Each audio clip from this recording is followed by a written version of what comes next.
Olá, aluno. Bem-vindo à nossa primeira teleaula da disciplina de modelagem de banco de dados. Eu sou o professor Gilberto Fernandes Júnior, sou graduado e mestre em Ciência da Computação pela Universidade Estadual de Londrina e também tenho doutorado pela Universidade da Beira Interior, em Portugal.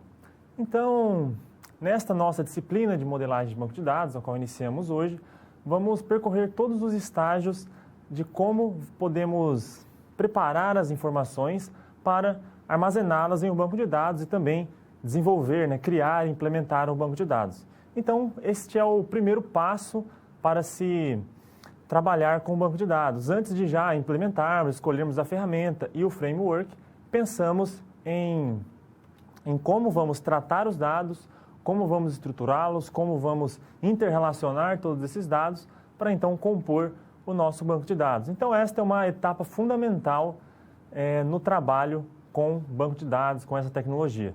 Os bancos de dados, você sabe que é algo bem recorrente nos dias de hoje, amplamente utilizado, principalmente agora, que temos vários dispositivos interconectados, muitas informações percorrendo, sendo transmitidas pela rede, armazenamento em nuvem. Então, tudo isso envolve banco de dados, análises de software, análises de marketing, análises em empresas, tudo que envolve informação tem um banco de dados por trás ali armazenando tudo isso. Então, por isso que a modelagem é sempre importante, pois é através dela que facilita a consulta de informações, a elaboração de relatórios e também o entendimento sobre aquele banco de dados e como as informações estão ali para que você possa acessá-las, atualizá-las ou até mesmo deletar, dependendo do caso, posteriormente. Então, vamos ao quadro ver os objetivos dessa nossa aula de hoje. Vamos focar nos sistemas gerenciadores de banco de dados, que são os sistemas que regem todos os bancos de dados e controlam o acesso de aplicações ao nosso banco. Sendo assim, falando de SGBD, temos 3 pontos principais, que é com relação à integridade de um sistema de gerenciamento de banco de dados, ou seja, esse sistema ele garante a integridade de um banco de dados ao qual ele está associado. Temos também questões fundamentais sobre bancos de dados relacional, que é o principal tipo de banco de dados muito utilizado até hoje. Tem outros tipos, mas vamos trabalhar hoje no principal deles, que é o relacional. E por fim, vamos comentar um pouco sobre dados como apoio à tomada de decisão. Como assim? O que seria isso? Seria a utilização de um banco de dados para tomar decisões de acordo com as informações que ali estão. Imagine uma empresa, tem várias informações de clientes, por exemplo, o gasto mensal que essa empresa tem com energia, com funcionários, gastos com planos de saúde que os clientes têm, por exemplo. Então, tudo isso são informações que são guardadas em um banco de dados. Então, sempre que, nesse contexto de uma organização, por exemplo, precisa-se ajustar alguma taxa, ajustar algum gasto, algum custo, coisas do tipo, deve-se recorrer, então, às informações nesse banco, efetuar uma análise, criar relatórios, para, enfim, ajudar na tomada de decisão. Sempre por trás dessa tomada de decisão, há, claro, algoritmos estatísticos, inteligência artificial e vários outros métodos dentro disso. Porém, isso só é possível, volto a repetir, graças à modelagem de dados desse banco onde as informações estão armazenadas. Porque graças a esta estrutura que foi já pensada anteriormente, foi desenvolvida, foram levantados requisitos dos tipos de informações que vão ser armazenadas. Então, graças a isso, é possível utilizar os bancos de dados para essa função de tomada de decisão. Então, um sistema gerenciador de banco de dados, ele vai cuidar de todo o nosso banco, de tudo o que compete a este banco de dados. Então, vamos seguir a nossa aula e vamos já estudar o nosso primeiro conceito.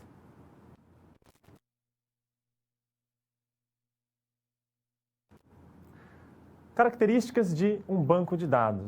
Agora eu te pergunto, o que é um banco de dados? Você sabe o que é isto?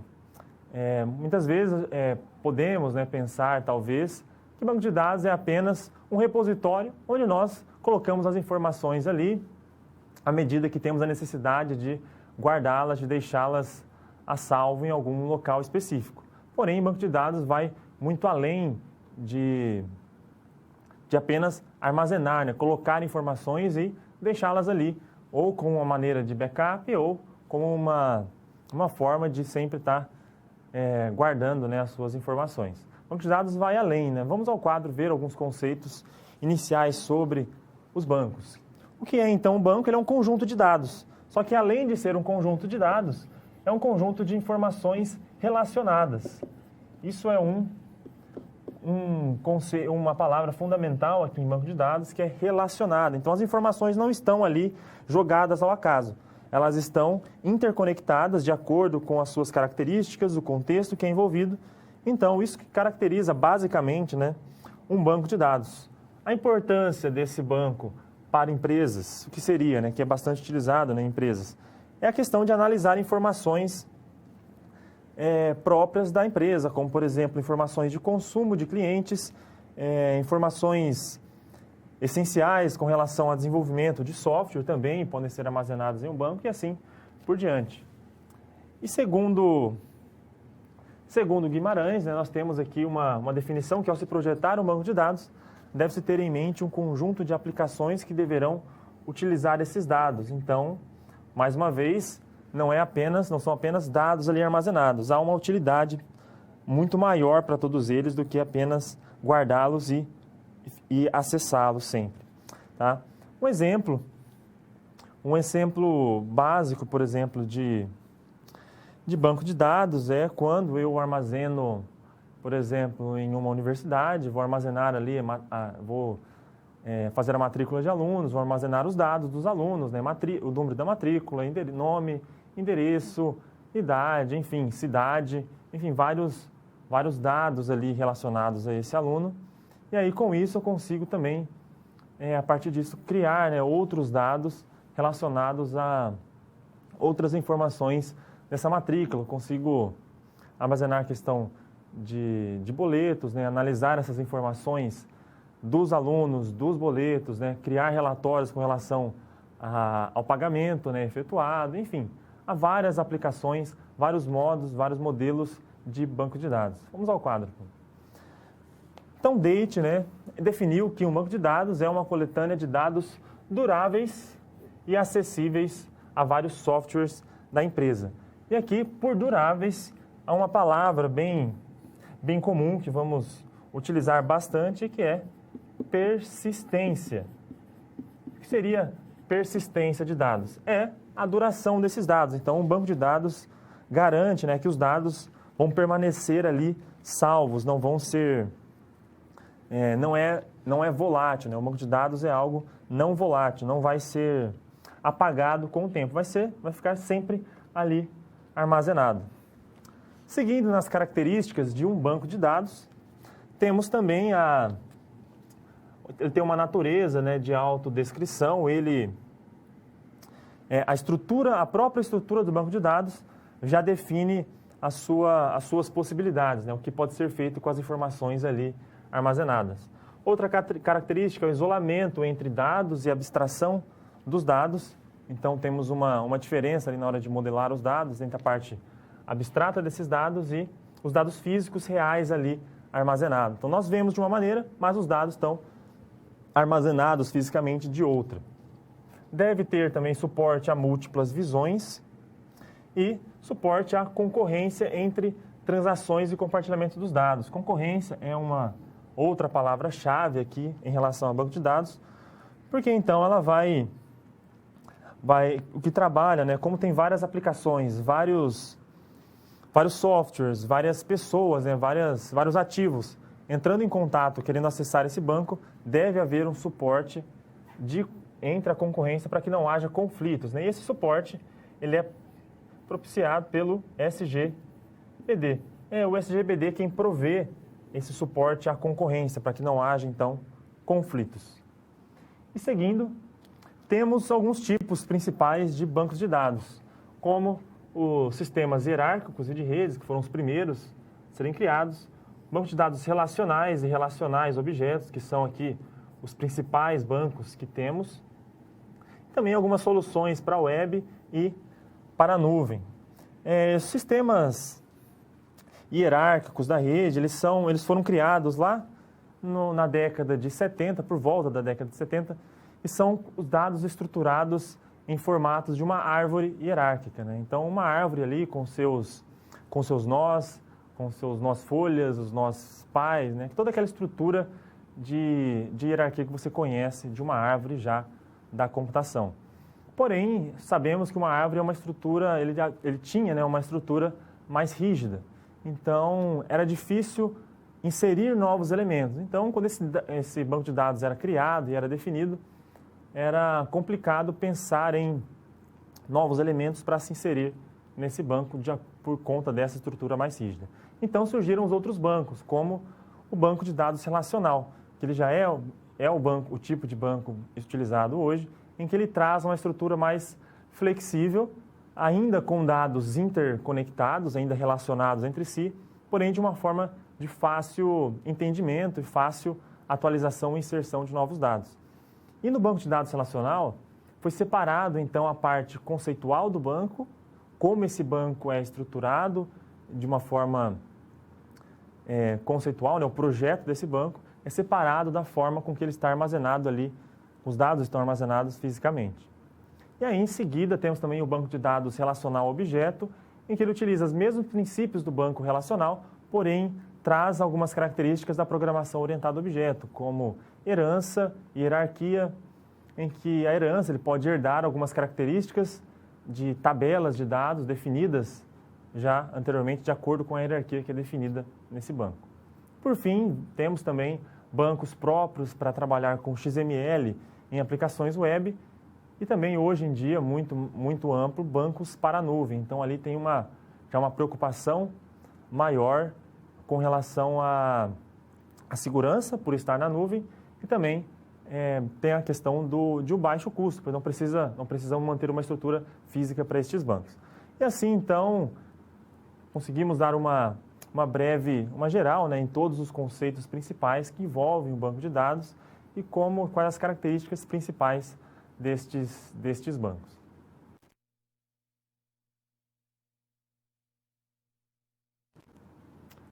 Neste conceito, vamos introduzir os sistemas gerenciadores de bancos de dados, ou seja, aqueles sistemas que conseguem reger, né, todo um banco, ou não só vários bancos de dados também. Ele pode ter o controle sobre vários bancos que podem estar espalhados por várias, não só no mesmo espaço físico, mas vários locais, né, de acesso remoto também.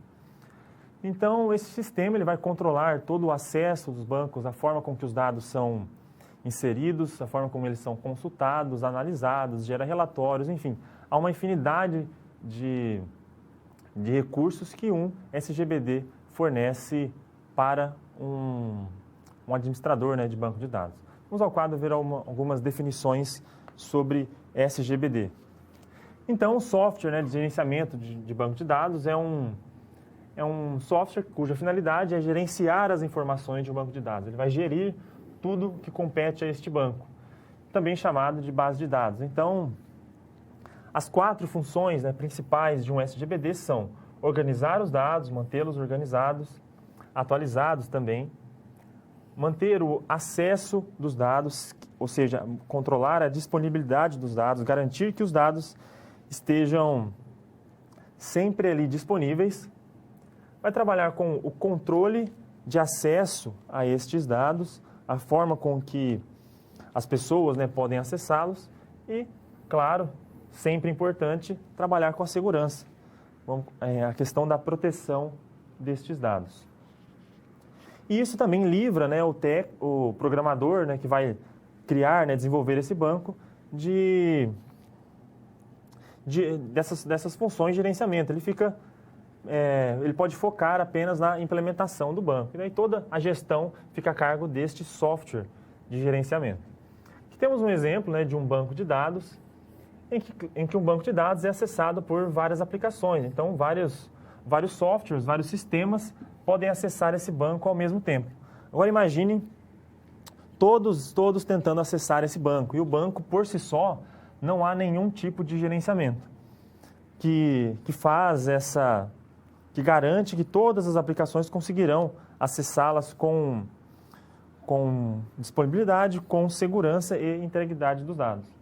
Então, por isso que existe um SGBD, daí é uma camada, é um software que fica ali entre o seu banco e as aplicações que irão tentar acessá-lo. Então, ele faz esse controle de acesso, esse controle para que não haja conflitos, ele garante, né, que o banco não seja acessado também por agentes externos, maliciosos, tentar roubar informação. Também protege este banco e dá suporte a este acesso, evita também outra questão fundamental de banco de dados, que é a redundância de dados. Ele faz uma gestão que pode evitar que dados sejam repetidos várias vezes ali dentro.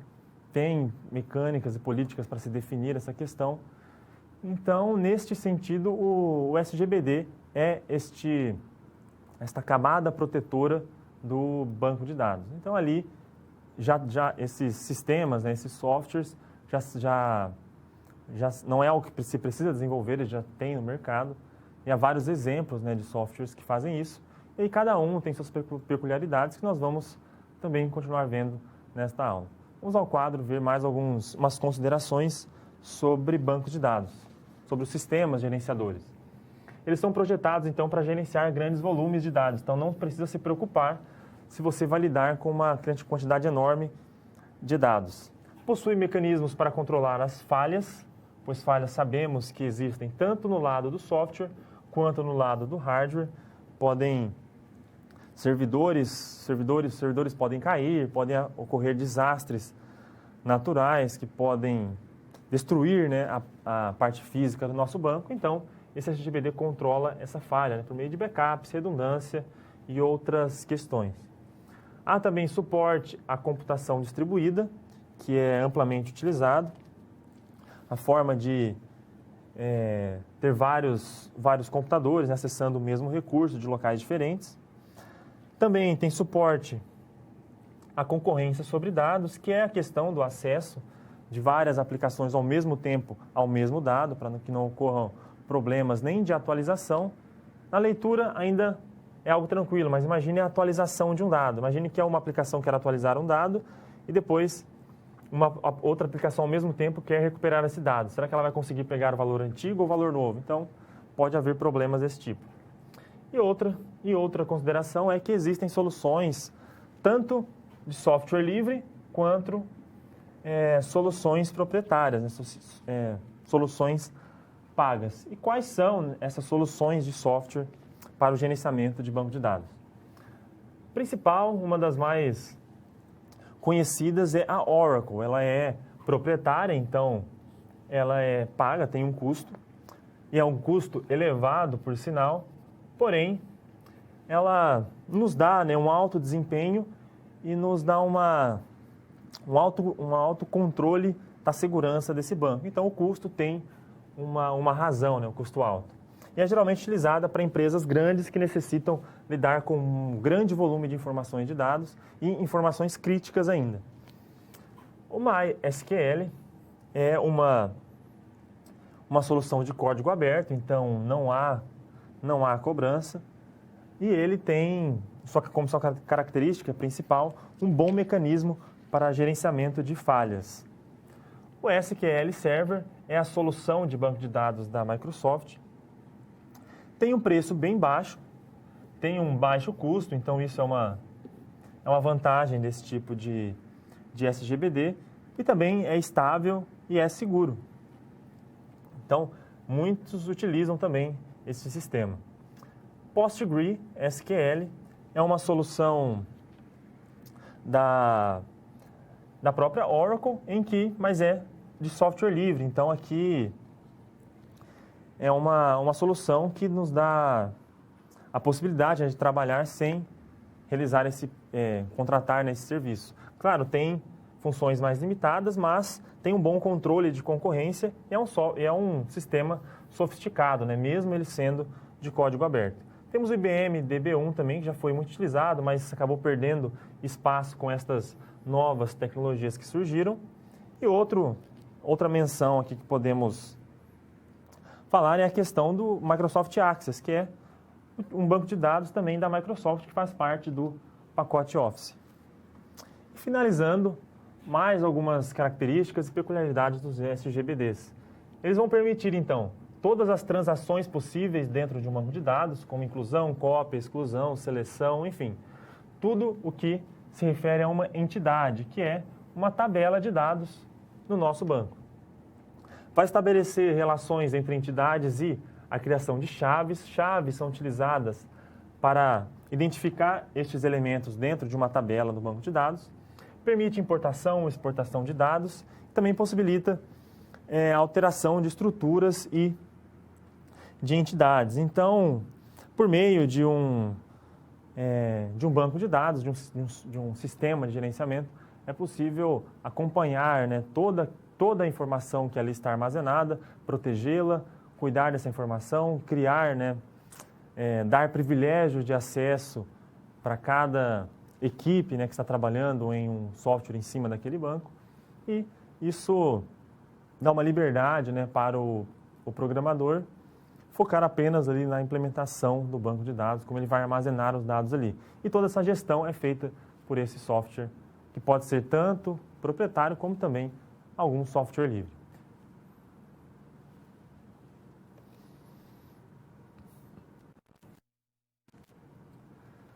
Nesse conceito, vamos trabalhar, né, a questão da proteção e recuperação de dados em um SGBD.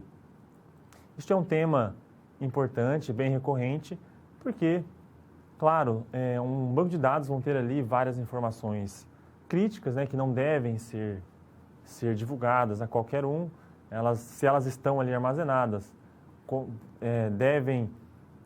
um banco de dados deve manter a persistência dos dados ali, então essas informações não podem simplesmente sumir, não é qualquer um que pode acessar essas informações.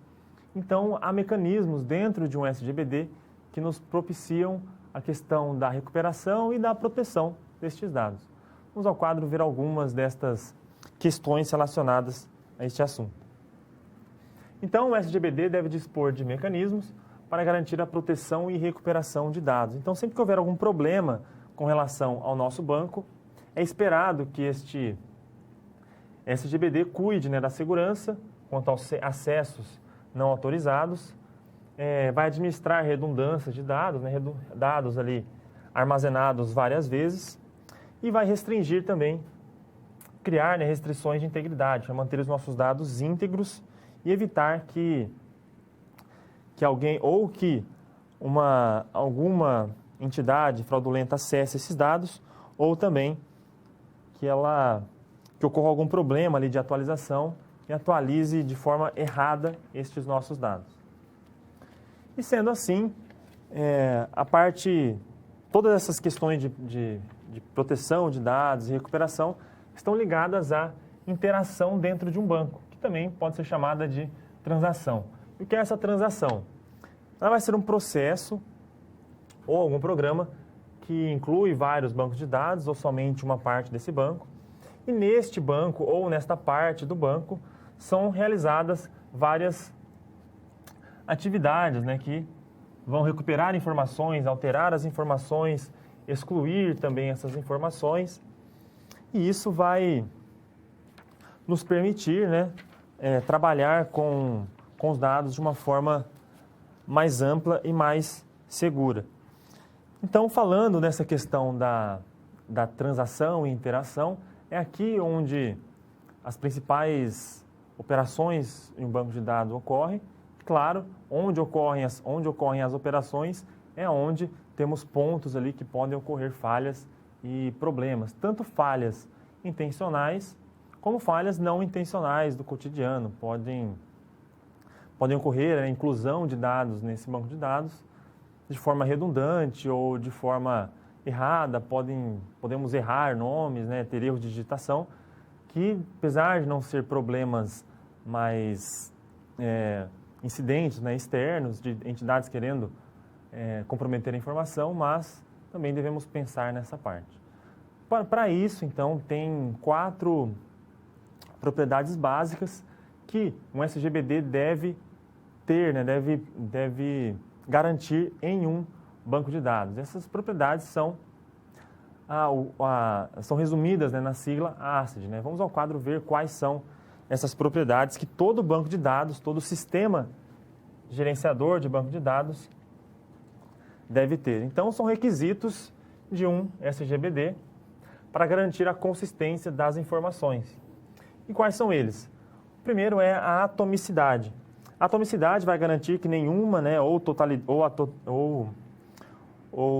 a totalidade das operações das transações sejam realizadas. Como assim? Quando for realizada alguma operação de atualização em várias tabelas do nosso banco, se ela tem que garantir que ou nenhuma informação é atualizada ou todas são atualizadas. Se do meio dessa atualização só atualizou metade, o servidor caiu e não atualizou o resto, o SGBD tem um mecanismo para recuperar, né, fazer a informação voltar ao seu estado inicial e não ocorrer problemas ali. Então, essa atomicidade garante que os dados não sejam atualizados ou utilizados, né, de forma inconsistente. E aí, a consistência está atrelada também à atomicidade. Ela vai preservar as regras que definem um banco de dados, toda a estrutura de um banco. Então, aqui, a atomicidade, a consistência vai manter a integridade dos dados. O terceiro é o isolamento, que vai isolar, né, as transações do nosso banco. Então, as transações, seja de leitura, escrita, não vai interferir no trabalho de outra. E, por fim, a durabilidade, que vai garantir, então, que os dados estejam gravados ali, vai garantir a persistência e a durabilidade dos dados. Sendo assim, garantindo esses quatro requisitos, conseguimos englobar boa parte de problemas e inconsistências que podem ocorrer em um banco de dados durante as operações ali no dia a dia. Seja então na atomicidade, em inconsistências, questão de proteção da integridade, a durabilidade desse banco, porque um banco deve ser persistente, então devemos ter a certeza de que a nossa informação armazenada ali vai permanecer naquele mesmo estado, né? A não ser, claro, que seja executada alguma operação para exclusão ou alteração desta informação. Então, temos mais um conceito relacionado à proteção e recuperação e vamos ver ao quadro a questão dos logs. Logs são registros que são criados, né, sempre que uma transação ou interação é feita no banco. Então, se eu atualizo, eu gero um log dizendo que eu atualizei o dado X para Y, por exemplo, ou que eu excluí o dado H e assim por diante. Então, esses logs são utilizados para recuperar, né, um SGBD, recuperar um banco de uma transação falha. Tá? Então, com essas operações registradas, é possível recuperar de falhas. E aí, havendo uma falha no sistema, ele consegue recompor, né, o estado original dos dados e não evitar, né, que esta falha, este problema, comprometa o nosso banco de dados. Então, desta forma, um SGBD consegue proteger, né, garantir toda a proteção e a consistência do nosso banco de dados. Assim encerramos este conceito, né, de proteção e formas e métodos de recuperação do banco de dados.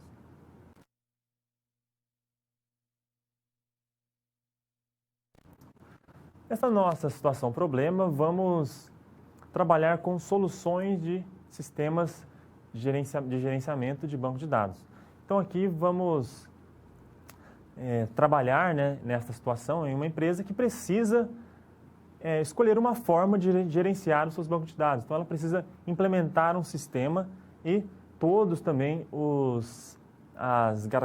deve garantir, né, todos aqueles requisitos em um sistema de banco de dados, todos os requisitos que vão garantir a segurança, a consistência, a durabilidade e a atomicidade dos dados. Vamos ao quadro ver a descrição da nossa situação problema. Imagine que você foi promovido, né, na sua empresa e agora você é um analista de sistemas júnior. Né? Com isso, a sua responsabilidade aumenta. E é esperado de você, como sua primeira tarefa nesta nova posição, analisar as necessidades dos clientes da empresa, indicar algumas soluções relacionadas a SGBD. O que a empresa pode fazer em termos de software gerenciadores de banco de dados para melhorar, né, a sua relação com as informações dos clientes que são utilizados na empresa. O seu primeiro cliente, você deve criar essas soluções de software de gerenciamento, ele seria uma empresa familiar, né, uma empresa pequena, com atendimento mensal de aproximadamente ali apenas 30 clientes. Então, não é uma empresa de grande porte. Então, já é um requisito importante na hora de escolher o software para gerenciar o banco de dados atrelado a esta empresa. Então, a sua tarefa aqui é desenvolver um relatório com informações sobre o seu cliente, no caso, esta nossa empresa aqui, pequena, e ainda as necessidades dela com relação a utilizar um SGBD apropriado, ou seja, utilizaremos um modelo relacional, um outro modelo, utilizaremos um banco freeware, utilizaremos um banco pago, o que é melhor para essa empresa, o que pode ser feito para um melhor aproveitamento dos recursos dessa empresa e, claro, não gere prejuízo, né? A gente tem que pensar também no lucro para essa empresa. Se você foi contratado para pensar em soluções, você, por mais que possamos pensar, vou pegar a melhor, né? Vou lá, por exemplo, o software de gerenciamento da Oracle, ele é um dos melhores, um dos mais completos, que tem bastante segurança, porém é o mais caro.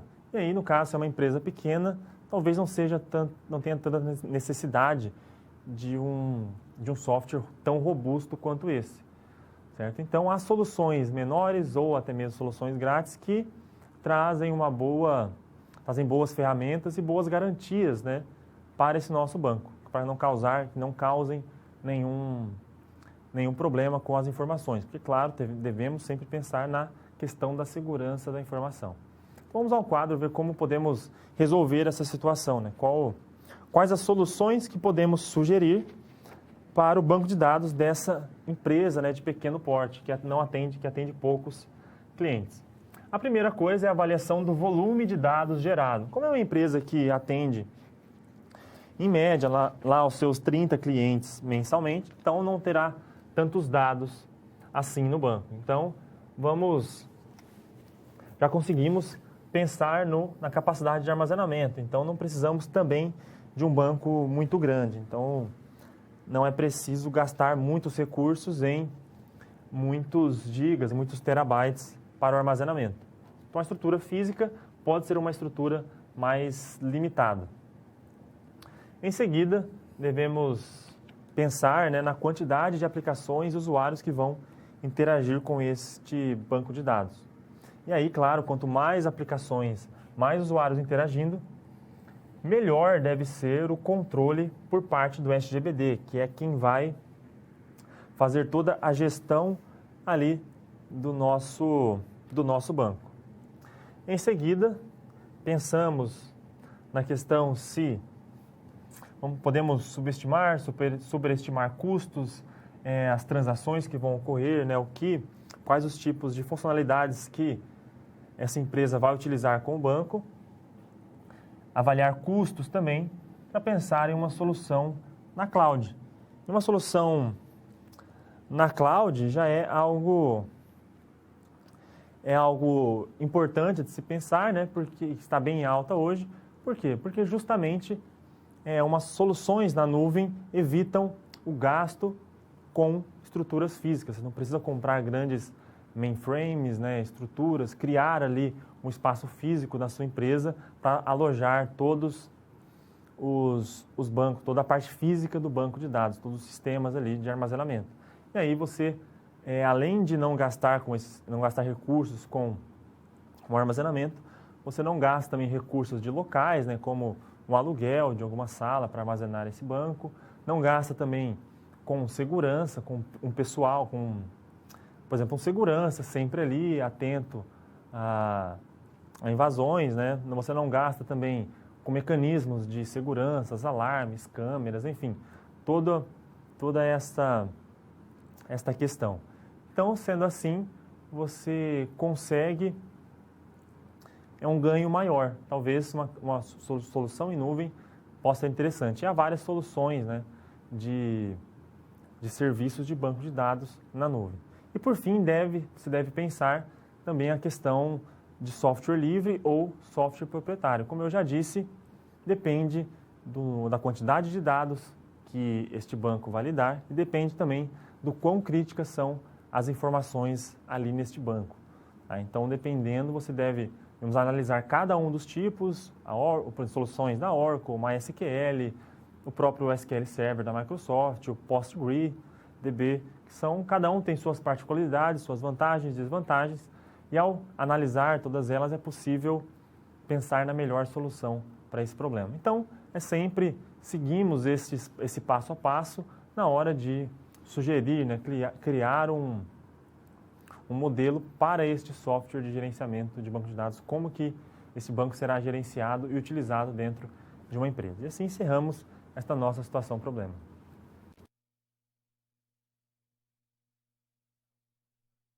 A pergunta para que você possa refletir durante alguns instantes, que é: quais as principais funcionalidades de um sistema gerenciador de banco de dados? O que ele propicia, né? O que ele gera em um banco de dados? Então, deixarei alguns instantes e logo eu volto com a resposta.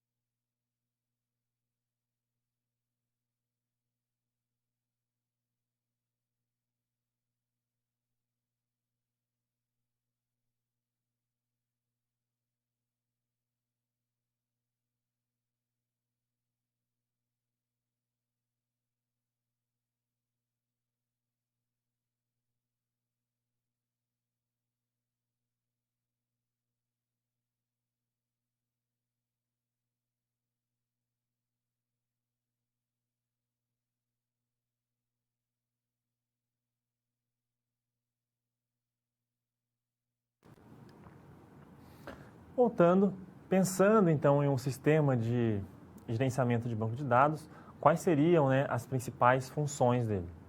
Começando pela segurança, garantir então a proteção dos dados e garantir a recuperação destes dados sempre que houver alguma falha, algum problema, alguma invasão ou a presença, né, de alguma anomalia dentro deste banco. Outra função importante é o controle de redundância de dados, evitar que dados sejam armazenados várias vezes este mesmo dado, então acaba ocupando espaço no nosso disco e também acaba criando confusões ali na estrutura e no modelo com que os dados estão armazenados e pode causar uma certa dificuldade na hora de recuperar esses dados ou de criar relatórios, cruzar informações. E aí também, já falando dos relatórios, é uma outra funcionalidade do MessageDB, essa questão de cruzar informações, gerar relatórios, pegar várias informações e para que ajude, né, na tomada de decisões, né, dentro de uma empresa, por exemplo. E também, né, um SGBD garante a integridade dos dados, garante que esses dados permaneçam fiéis à forma com que eles foram gravados ali no banco e há sempre há mais, né, outras funções, como por exemplo também a garantir, né, a atomicidade dos dados ou com relação à questão de transações que são executadas em um banco de dados, que ou nenhuma transação é executada em todos aqueles dados ou todas as transações programadas para aqueles dados são executadas de uma vez, né? Não exatamente ao mesmo tempo, mas que elas garantem que elas sejam executadas do início ao fim em todos aqueles dados, para que não ocorra problemas de parte das informações serem atualizadas ou utilizadas em uma transação e a outra parte não, gerando a inconsistência dos dados. E também, por fim, o SGBD controla a concorrência, que é quando duas ou mais aplicações tentam acessar o mesmo dado ao mesmo tempo, fazendo operações básicas como leitura, escrita, atualização, exclusão de dados. E estas operações todas também são gerenciadas pelo sistema de gerenciamento de banco de dados. E assim, Vamos dar então continuidade a essa nossa aula, vamos ver outras formas de modelagem, como podemos modelar os dados em relação a estes sistemas gerenciadores.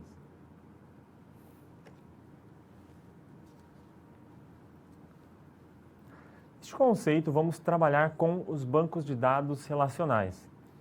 Este modelo relacional é o modelo mais comum de banco de dados, mais utilizado hoje em dia. E qual que é a principal diferença dele com relação aos demais modelos já utilizados anteriormente ou os novos que estão surgindo? A questão é que ele separa bem a parte conceitual do banco, como nós enxergamos esse banco vendo de fora, e a parte que os dados estão armazenados ali fisicamente. Então ele separa bem essas duas partes, então facilita tanto a implementação do banco quanto a percepção deste banco por pessoas que talvez não sejam da área.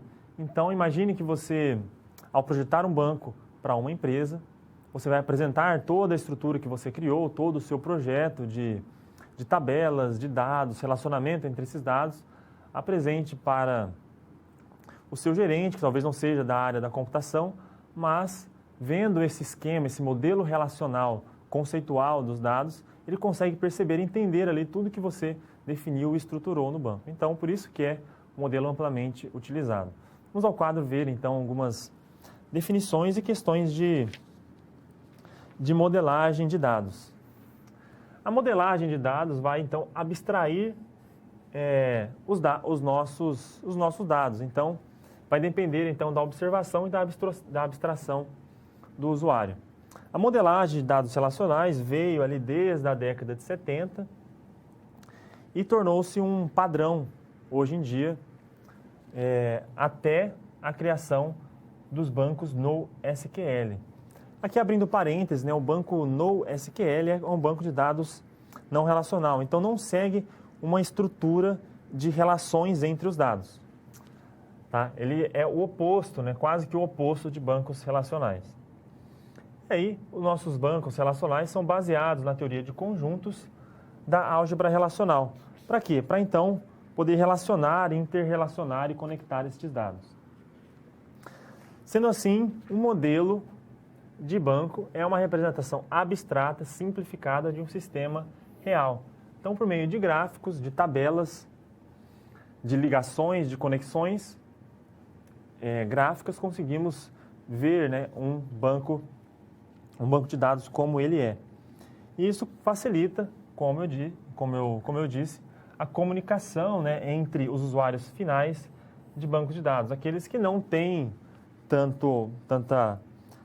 não compreende bem essa questão da informação, mas consegue entender ali só de ver estes dados. Como, por exemplo, nesta imagem temos uma ilustração simples de um modelo gráfico de um banco de dados que armazena algumas informações de empregados ou de cargo de uma empresa.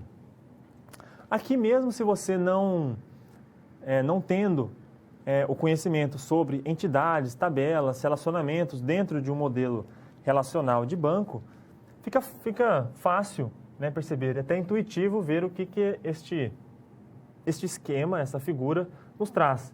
Temos aqui um empregado, e dentro de empregado temos dois tipos de informações, como a sua matrícula e seu nome, e um cargo que tem seu código do cargo e o nome dele. Então são informações distintas. E aqui, por meio de duas ligações, vemos que estes dados podem estar relacionados por meio de uma operação que se chama histórico. Então, dentro desse histórico, conseguimos ver que o empregado de uma empresa está relacionado a um cargo.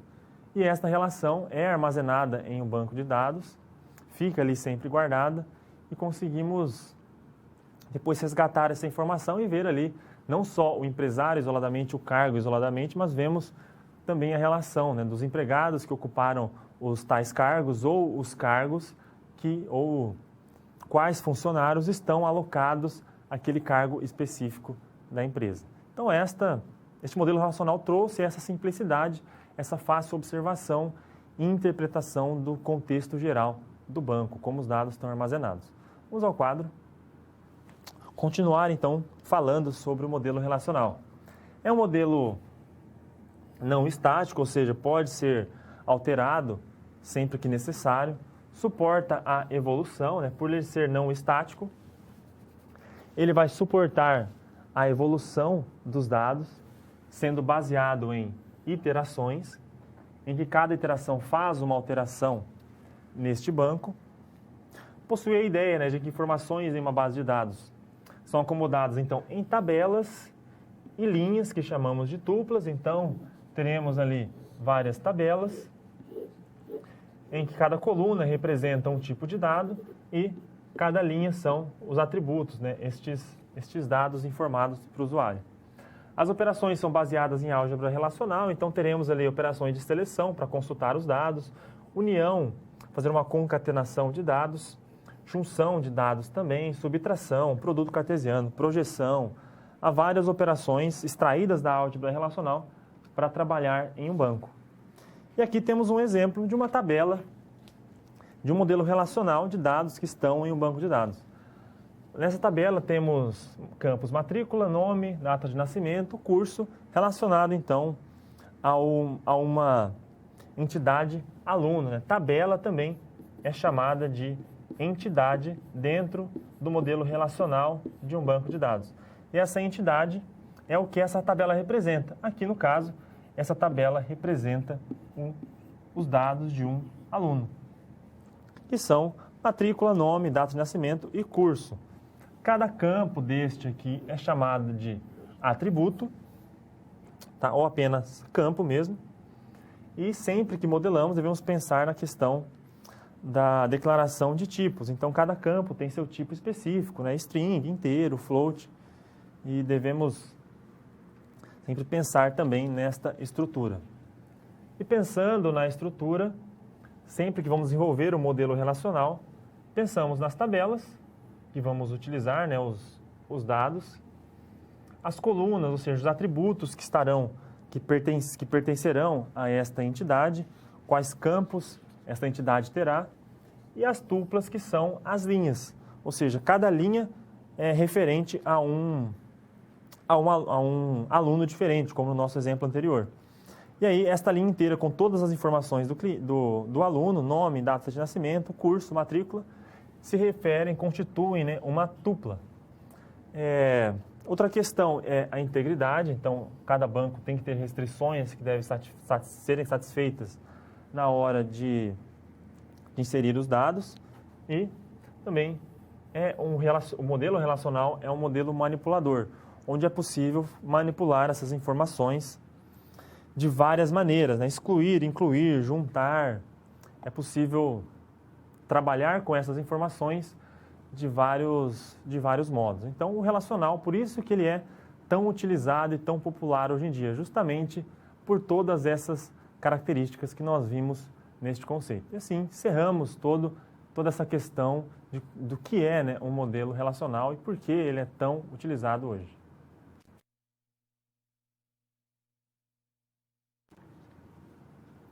Dados como apoio à tomada de decisão. O que seria esta questão, né? Porque como eu consigo, então, utilizar um dado para tomar uma decisão na minha empresa, né? Como que eu posso trabalhar com isso para gerar um valor na minha empresa? Sabemos que os dados estão ali armazenados no banco, há várias informações de todos os tipos, e justamente por isso, por tudo que é feito ser armazenado em um banco, por um longo período de tempo, graças à persistência do banco de dados, né, a questão da durabilidade, sempre é possível analisar essas informações, gerar relatórios por meio de um SGBD e assim cruzar estas informações, esses dados, e ali possibilitar uma análise mais profunda de alguma questão da empresa, da organização, e tomarmos decisões a partir disso. Vamos ao quadro ver algumas questões com relação ao apoio à tomada de decisão. Então, pelo banco de dados não ser um mero repositório de dados, ele nos possibilita produzir inteligência dentro de um negócio, né? Inteligência, facilitando a tomada de decisão. Então, esses sistemas de apoio à decisão, eles vão analisar as informações de negócio e obter informações de alto nível e detalhadas, né? Principalmente detalhadas, porque quanto mais informações eu tenho no banco, mais detalhe é possível ser gerado com relação a isso. Imagine, por exemplo, um plano de saúde, uma empresa que oferece um custo para um plano de saúde. Ela pode, sempre ao final de um ano, por exemplo, gerar um relatório de custo gerado pela utilização dos funcionários deste plano. E aí, ao fim desse relatório, ela tem toda uma informação relacionada a isto, do que foi gasto, quantas vezes foi utilizado, quantos funcionários utilizaram. Ela consegue analisar se é interessante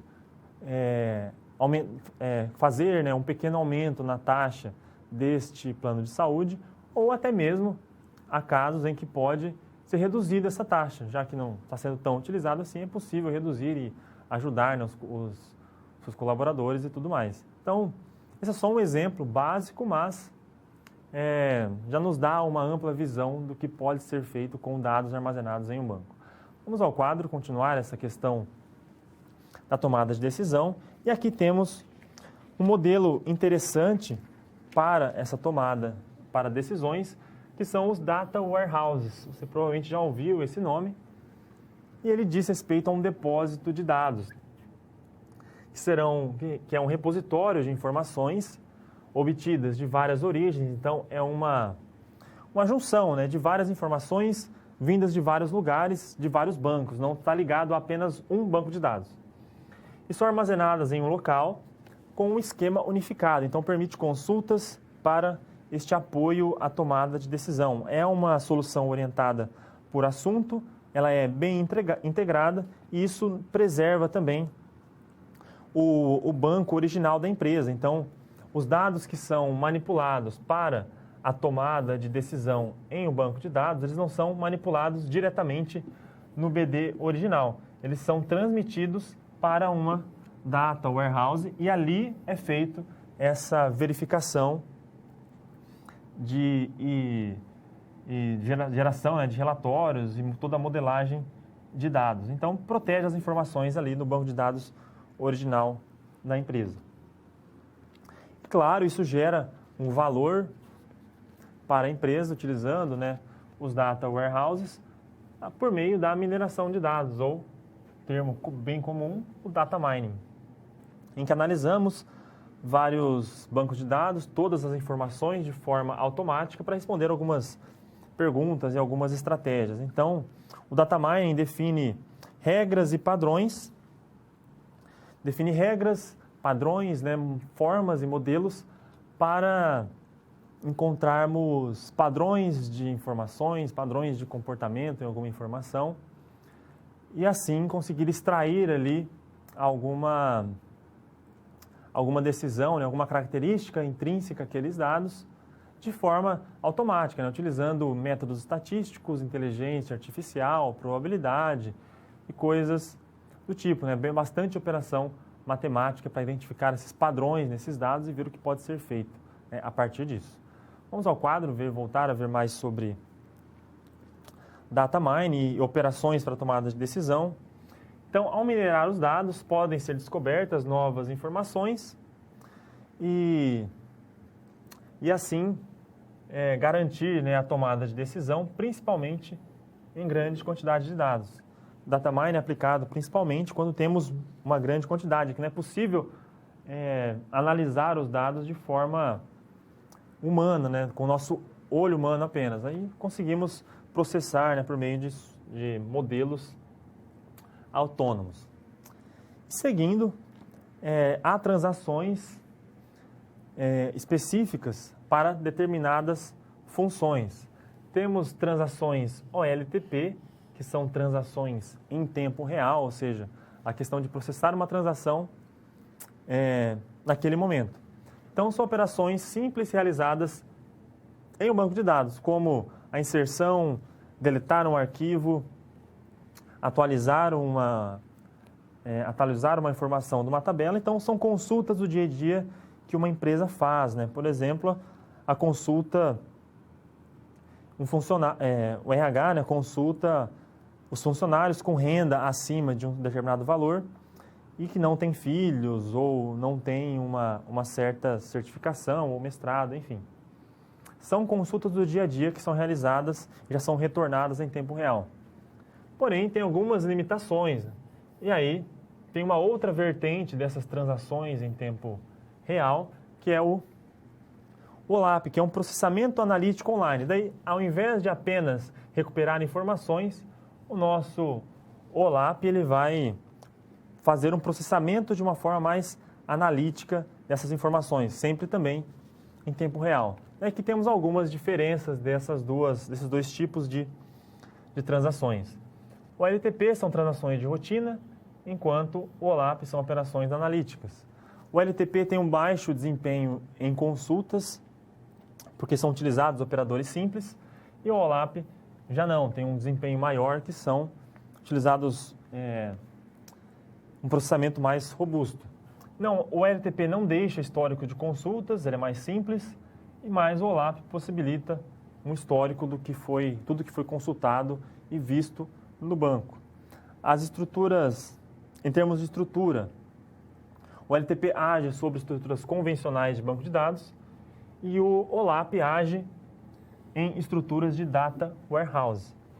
E por fim, os dados em OLTP são voláteis, então esses dados são recuperados, são essas operações de selecionar, de inserir ou recuperar dados são recuperados, utilizados e depois não ficam armazenados em nenhum lugar, são utilizados naquele momento. São, então, operações de rotina. Já a transações do tipo OLAP mantém ali um histórico, um relatório do que foi armazenado e do que foi consultado naquele banco.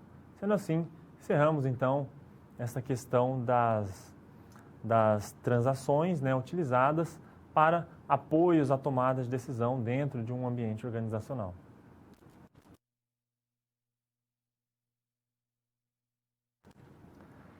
O conceito de redundância em bancos de dados é algo extremamente importante. Está também atrelado à segurança.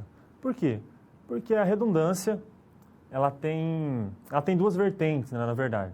Tem uma redundância que é boa, que é necessária para preservar o banco e garantir uma segurança dos dados ali armazenados, mas também tem uma redundância ruim, que causa impactos no desempenho do banco de dados, causa impacto na percepção deste banco e causa inconsistências e problemas na hora de consultar estes dados. Então, devemos observar sempre esses dois aspectos e, principalmente, a redundância de dados. Vamos ao quadro ver algumas questões de redundância. Então, redundância, um grande número de dados e modelagem em um banco de dados podem levar a estas redundâncias que podem ser problemas, podem originar problemas nos dados. Então, imagine que uma mesma informação seja armazenada sempre em tabelas diferentes. Imagine que eu tenho vários clientes no meu banco. Imagine que eu tenho vários clientes no meu banco de dados e para cada cliente tem o atributo cidade. Então, eu vou colocar ali em cada um desses clientes a cidade correspondente a cada um deles. E aí, além dos clientes, eu tenho uma tabela para os funcionários. O funcionário também tem uma cidade. Eu vou colocar também um atributo nessa tabela de cidade. Eu tenho também fornecedores. Fornecedores também têm uma cidade. Aí eu vou colocar nessa tabela também o campo cidade para identificar cada um dos fornecedores. Sendo assim, eu tenho clientes, funcionários, fornecedores, todos com o campo cidade. E aí imagine que até aí não tem nenhum problema. Tá? Há formas de melhorar, claro, de otimizar esse processo, mas se estiver armazenado de forma correta não tem problema. Mas imagine que na hora de cadastrar um cliente, eu escrevo uma cidade correta, São Paulo, escrito corretamente. Vou cadastrar um funcionário da cidade de São Paulo também, eu escrevo São Paulo sem o acento. E depois vou cadastrar um fornecedor também de São Paulo, ocorre outro erro de digitação ali e eu escrevo só São Paulo, esqueço o último O. Então, são problemas que podem acarretar depois na hora de consultar essas informações. Daí, imagine que o RH precisa pegar, né, fazer um histórico, um relatório de todas as pessoas envolvidas na empresa que são de São Paulo. Ela não vai conseguir pegar nem os funcionários e nem os fornecedores, pois o campo cidade ali está incorreto. Vai pegar apenas os clientes da empresa, pois somente ali o campo cidade está correto. Então é importante, interessante pensarmos nessa questão, aí talvez ter uma tabela própria para a cidade que seja ligada a essas entidades. Vamos ao quadro, né, continuar esse assunto. Sendo assim, a redundância, né, para a recuperação de falhas deve estabelecer uma política de backup. E aqui essa questão de backup é uma forma boa da redundância. Eu vou manter vários dados iguais no meu banco, porém com uma finalidade, que é a recuperação de falhas. E aí temos algumas perguntas que devemos fazer sempre que pensamos em soluções de redundância, como por exemplo, responsabilidade, né? Quem fará o backup, né? Quem terá acesso a esse backup, não é todo mundo que pode ter. Se todos tiverem acesso, quanto mais pessoas acessando um banco, mais entidades, maior a chance de ocorrer um problema ou uma falha, um acidente e coisa do tipo. Pensar nos meios, né? Como será realizado esse backup, qual mídia? Mídia física, armazenada em algum local da empresa ou em algum outro local da cidade, do estado, enfim, ou na nuvem. Contrataremos uma solução proprietária para a nuvem, qual software para fazer esse backup e qual hardware utilizado. Período, qual o intervalo dos backups, quantas vezes eu devo realizar o backup, e aí varia da interpretação das informações que são utilizadas ali. Quanto mais críticas, talvez mais interessante, né, aumentar o intervalo de backups. Claro que isso gera mais custos, mas aí deve-se ter um equilíbrio ali nessa questão. Retenção de dados, né? Quanto tempo o backup deve ficar armazenado na mesma mídia, para não ocupar sempre a mesma mídia ali, está sempre tendo que comprar novas mídias e aumentando o custo. E o armazenamento, onde serão armazenados os dados. Então, todas essas são questões, né, interessantes para a redundância de um banco de dados. Também, falando de proteção, que está ligado a formas de redundância e recuperação, há várias formas de implementar a segurança em um banco para proteger as informações e preservar o conteúdo dali. E aí são formas por meio de autenticação e políticas de permissão. E aí é interessante, né, pensar nessa questão de autenticação e políticas, porque então nem todos devem acessar um recurso. Porque imagine que não há restrições, não há políticas de segurança, de acesso a esse banco, e todos podem fazer qualquer tipo de operação ali, inserir, selecionar, deletar, enfim. E aí um funcionário acaba, às vezes, acidentalmente deletando um dado importante. Às vezes foi sem querer, mas o dado já foi deletado e já causou problema. Então, essa falta de concessão de privilégios para cada tipo de grupos, né, de trabalho, de pessoas com relação ao acesso a esse banco pode causar alguns problemas. E atrelado a isso também temos questões da segurança da informação. Vamos ao quadro ver algumas dessas questões. A integridade, confidencialidade e disponibilidade são os pilares da nossa segurança da informação, né? É a conhecida CID. Sempre então que lidamos com informações, devemos pensar nesses 3 pontos, né? Para que, sendo assim, garantimos a segurança do nosso cliente, garantimos a segurança do nosso produto e a segurança da nossa empresa de uma forma geral. Garantindo a integridade, né? Que os dados ali armazenados não sofram nenhum tipo de alteração, garantindo a confidencialidade, que somente pessoas autorizadas consigam acessar os dados, e garantindo a disponibilidade, que esses dados estejam sempre ali, disponíveis para o acesso sempre que necessário, né? Evitando, então, criando formas de evitar que algo, né, derrube um servidor, né, desligue um banco de dados, ou até mesmo destrua, né, de acordo com até mesmo desastres naturais, podem causar problema de disponibilidade de dados. Então, assim, você deve sempre permanecer atento a essas questões de segurança, redundância, sempre que for desenvolver, né, criar um banco de dados e aplicar uma ferramenta de gestão de banco para que ajuste todos esses pontos. E assim encerramos, então, este nosso conceito.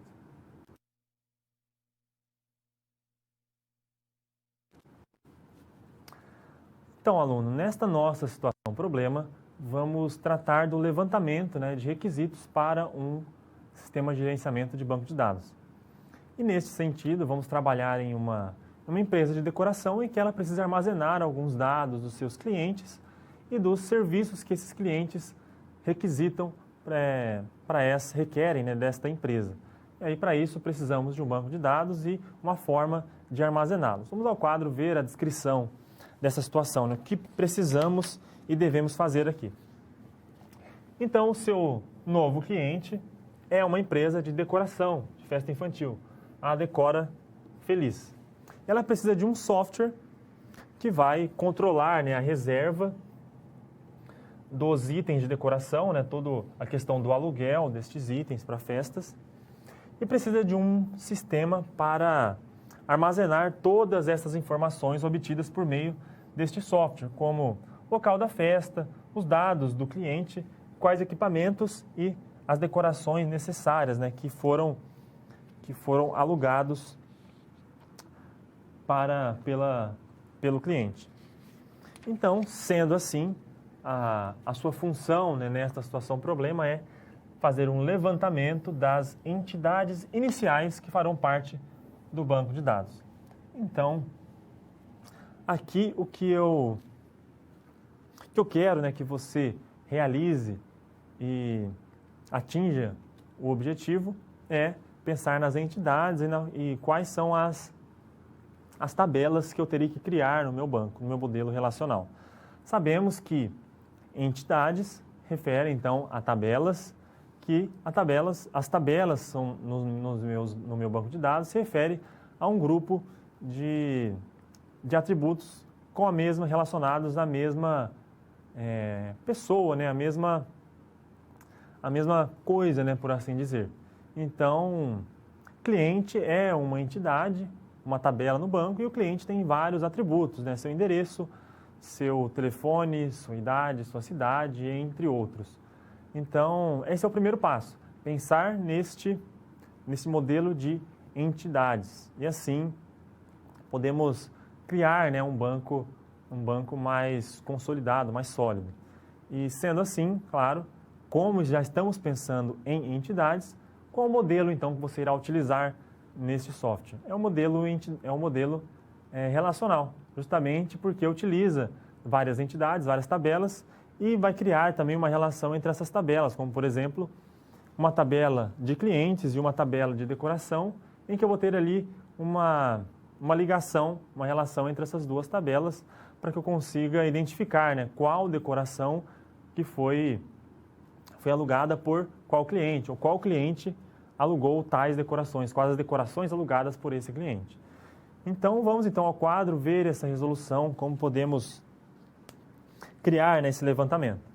A primeira coisa são os requisitos da modelagem, ou seja, o que esta empresa precisa, quais as entidades que eu devo criar e implementar no meu banco de dados. Logo, você vai perceber, né, ao pensar nessas entidades, que algumas não foram mencionadas pelo cliente, mas vão aparecer também no nosso modelo relacional. Às vezes o cliente pediu só uma relação de clientes e itens de decoração, porém podem ocorrer você pode pensar em alguma tabela que não tenha existido nesse levantamento de requisitos que o cliente te passou o que ele quer.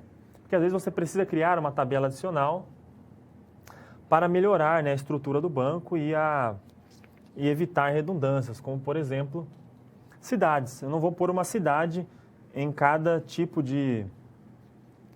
Eu não vou pôr, se eu tiver o campo cidade em vários clientes, em várias entidades, eu posso criar, né, uma entidade cidade para evitar a repetição destes dados. Em seguida, podemos analisar as necessidades do cliente, o que ele quer, né?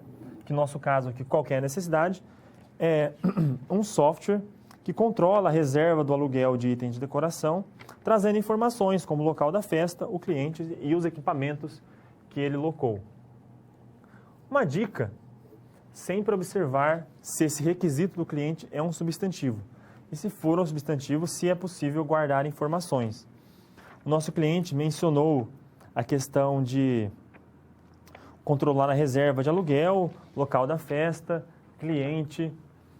Pensamos então no cliente, o primeiro deles. É um substantivo? Sim. Posso armazenar informações dentro de cliente, ou seja, o cliente possui ramificações de informações? Sim, claro. A cidade, idade, enfim, tudo que já sabemos que é ligado a um cliente. Local da festa, também tem dados que podem ser armazenados em uma entidade. Então, tudo isso vai formar uma entidade, uma tabela no nosso banco relacional. Vamos então ver quais as tabelas, quais entidades que precisamos criar para resolver então essa nossa SP. A primeira, mais básica, claro, sempre o cliente. E os atributos nome, endereço, telefone, e-mail, CPF, vão ser incluídos nessa nossa tabela. Seguindo a modelagem, pensamos no local da festa. Vamos criar também uma tabela com o nome do local da festa e o endereço, e entre outros. Outra questão é pensar nos equipamentos. Então, teremos uma entidade para armazenar o nome do equipamento, a quantidade de equipamentos que foi locada e o preço que foi passado, né, ao cliente. A decoração, que foi o pacote, né, de decoração, como o nome, a quantidade de itens, o preço dessa decoração, o tamanho dela, a cor. E, por fim, o aluguel, que vai ser uma entidade que vai juntar, né, a data do aluguel, o horário da festa, o horário que o cliente vai retirar essas informações, o valor de entrada, o saldo que ele tem que pagar e assim por diante. Então, pensando nos requisitos do cliente e o modo que temos de modelar os dados por meio de uma estrutura relacional, conseguimos já criar este conceito, pensar nas tabelas, já apresentar ao cliente para ver se isso atende às necessidades dele, e se tiver um ok, você já pode começar a implementação, né? Escolher o seu software de gerenciamento de banco de dados e ali já começar a implementar e criar as tabelas já em programação mesmo. E aí já facilita esta implementação, tendo todo o modelo estruturado, atributos, itens e entidades. Assim encerramos essa nossa situação-problema.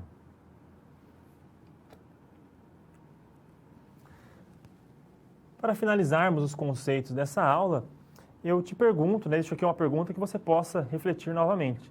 Como então uma companhia pode ter prejuízos por causa de um banco de dados, né? Quais prejuízos que um banco pode causar em uma empresa? Vou deixar alguns instantes para você refletir este tema e logo eu retorno.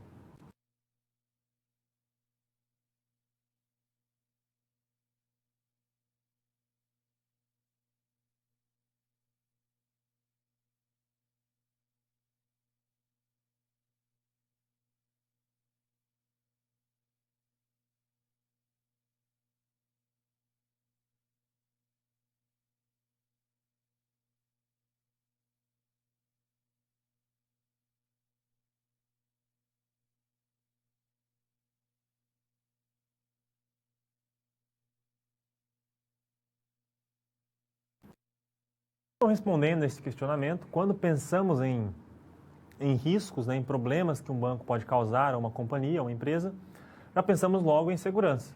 E por quê? Porque estamos lidando com informações, e informações necessitam de uma proteção muito grande. Porque então podem ocorrer várias falhas nesse sistema.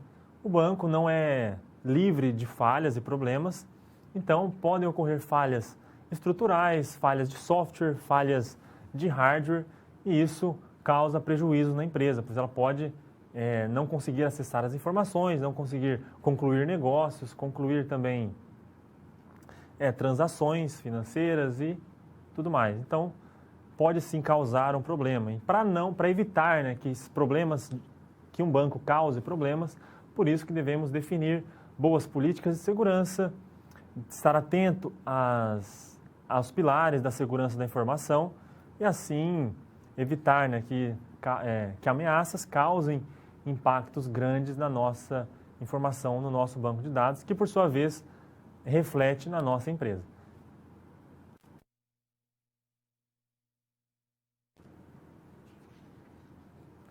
Então, chegamos ao fim da nossa aula, vamos recapitular, né, ver tudo o que vimos até o momento.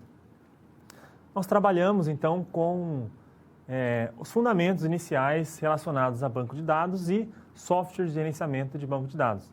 Vimos os principais modelos de banco, quais são as soluções principais para softwares SGBDs e alguns requisitos ou garantias que esse software deve proporcionar à nossa empresa, à nossa companhia.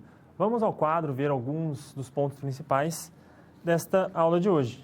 O primeiro deles, trabalhamos com os SGBDs, vimos o que é um SGBD. É um sistema que gerencia o controle, né, de várias transações, né, operando sobre o mesmo banco de dados, aí garantindo vários fatores, como atomicidade, disponibilidade, né, disponibilidade dos dados e também integridade. Ali, integridade do SGBD, né, é garantir que os dados permaneçam da forma com que eles foram guardados ali, que não ocorra nenhuma alteração sem a devida autorização, né? Também trabalhamos em cima do modelo de dados relacional, que é o modelo mais utilizado, em que ele separa o contexto conceitual do banco do modelo físico, da forma com que esses dados são implementados e armazenados nas estruturas de banco. E também vimos como os dados podem ser utilizados na tomada de decisão. E unindo todos estes temas, tanto da definição de SGBD, a garantia que esse SGBD deve proporcionar, nós conseguimos já começar a pensar na questão da modelagem dos dados de uma forma mais prática.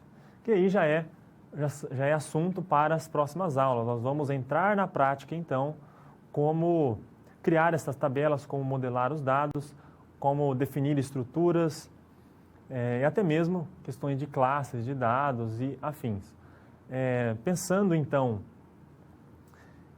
nos requisitos que o SGBD precisa ter para se aplicar em um banco, também pensamos nos requisitos da empresa. E aí analisamos as melhores soluções de bancos de dados para implementarmos ali na nossa companhia, seja uma software livre, seja uma solução proprietária, em que cada uma tem seus pontos positivos, pontos negativos, e com tudo isso conseguimos chegar ali em sistemas de apoio à tomada de decisão, utilizando este nosso software gerenciador de banco de dados, onde conseguimos recuperar as informações, todas em tempo real, produzir relatórios ou apenas recuperar as informações para algo mais cotidiano, mais rápido de uma empresa, ou produzir relatórios